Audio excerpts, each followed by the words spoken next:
Inspector, வந்தனா என்ன வாக்குமூலம் கொடுத்தா? அவ இப்படி பண்ணதுக்கு காரணம் என்ன? அவங்க இப்படி பண்ணதுக்கு காரணம்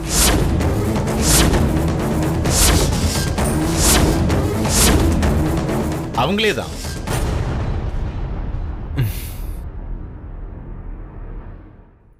வேற மாத்திரம் நினைச்சு தூக்க மாத்திரையை சாப்பிட்டாங்களாம். நாங்க வாக்குமூலம் வாங்கிட்டோம். இதுக்கப்புறமாவது அவங்கள கேர்ஃபுல்லா பாத்துக்கோங்க. இதே வேற ஏதாவது ஆயிருந்தா பெரிய கேஸ் ஆயிருக்கும். இனிமேலாவது ஜாக்கிரதையா பாத்துக்கோங்க. வந்தனா உங்களை பார்க்கணும்னு சொன்னாங்க. உங்களே இல்ல மிஸ்டர் அர்ஜுன், உங்களை. என்னைய? ஆமா.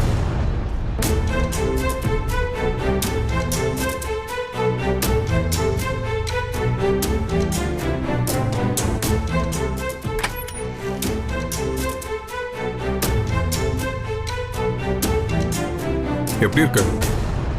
முதல்ல தேங்க்ஸ் சொல்லு. தேங்க்ஸா? எதுக்கு? நீ தப்பிச்சிட்ட. நான் உன்னை ஜெயிலுக்கு போகாம காப்பாத்திட்டேன். அதுக்கு கூட தேங்க்ஸ் சொல்ல மாட்டியா? என்ன அவ்வளோ ஈஸியா செத்துருவேன்னு நினைச்சியா? இது சும்மா ஒரு சின்ன வார்னிங் தான் மிஸ்டர் அர்ஜுன். இந்த வந்தனாவை இன்சல்ட் பண்ணா என்ன ஆகும்னு காட்டுறதுக்காக ஒரு சின்ன வார்னிங். இன்னொரு தடவை இன்சல்ட் பண்றதுக்கு முன்னாடி நல்லா யோசிச்சுக்கோ.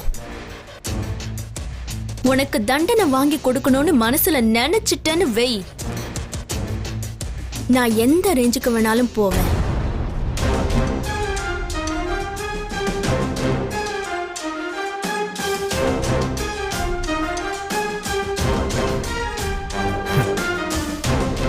உன்னை பார்த்தா ரொம்ப பரிதாபமா இருக்கு வந்தனா. உன்னை எந்த அளவுக்கு கீழ்த்தரமானவன் நினைச்சனோ அதை விட மோசமானவன் காமிச்சிட்டல்ல. நீ இப்படியெல்லாம் பண்ணா நான் பயந்துருவேன்னு நினைச்சியா? உன்னை லவ் பண்ணி ஏமாந்து நான் நிறைய பாடம் கத்துக்கிட்டேன். உன்னை லவ் பண்ணதுக்கு அப்புறமும் நான் உயிரோட இருக்கேன்னா நான் எந்த அளவுக்கு தைரியசாலின்னு நீயே நினைச்சுக்கோ. இன்னொரு தடவை இப்படியெல்லாம் பண்ணாத, உண்மையாவே செத்து தொலைக்க போற.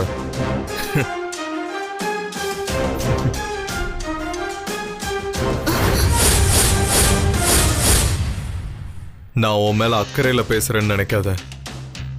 நீ செத்து போயிட்ட நான் யாரை இன்சல்ட் பண்ண முடியும்?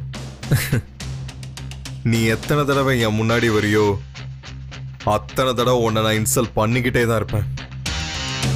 ஹெல்த்தை பார்த்துக்கோ.